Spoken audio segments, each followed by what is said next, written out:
So after the Marines secure Sugarloaf Hill and eventually Half Moon Hill and the rest of the Shuri Line, that pretty much makes the end of the struggle on Okinawa.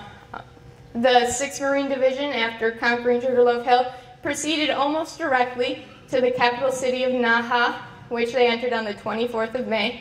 On the 29th of May, the 1st Marines entered the city of Shuri and secured the castle. Now, fighting would continue for a couple more weeks, and on June 18th was the end of the battle for the Kunoichi Ridge, which saw the end of organized resistance on Okinawa. After that battle, many of the Japanese high command committed suicide and died with what they would consider honor, and left their troops to wage guerrilla warfare where they could. And that battle was just over 1,000 casualties for the 1st Marine Division.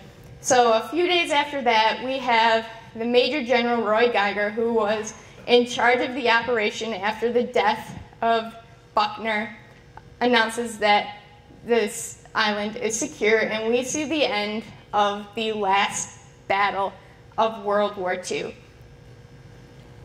So what did this battle cost?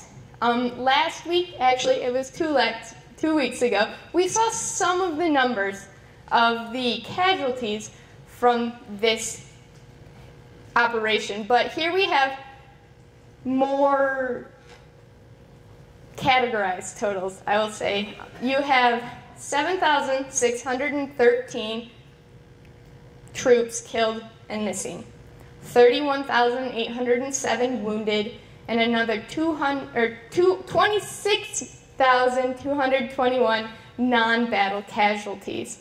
And this, of course, is the highest casualty count that the American Army and Marines saw during the entire Pacific campaign. This breaks down some of those numbers. The Marines, with their attached naval medical personnel that they call corpsmen, saw 20,000, just around 20,000 casualties. The 1st Marine Division alone, which saw the majority of the fighting and were charged with tackling some of the worst areas of Japanese resistance, had just over 7,000 casualties. And Company K of the 5th Regiment, 1st Marine Division, which was the company that was Eugene Sledge's, they entered the island. They landed on D-Day with 235 men. With the number of replacements that were flooded in after other members of their company had been wounded or killed, there was a total of 485 men that served in that one company. At the end of Okinawa, 50 of those 485 men were uninjured. 26 of those men had landed on Okinawa the 1st of April. The Japanese saw complete and utter destruction. There were counted just over 107,000 enemy dead, 10,000 troops surrendered, and the Marines estimate there were about 20,000 more Japanese troops that were sealed in caves or buried by their own forces. But those numbers pale in comparison to the civilian casualties, and it's difficult to find a rough or inaccurate number on the total number of Okinawan civilian casualties, but the rough estimate is somewhere between 100,000 and 150,000 dead civilians from an island that was 16 miles long and 6 miles wide. Could you imagine the destruction that would have ensued if the American Army and the American Marines were forced to invade Japan?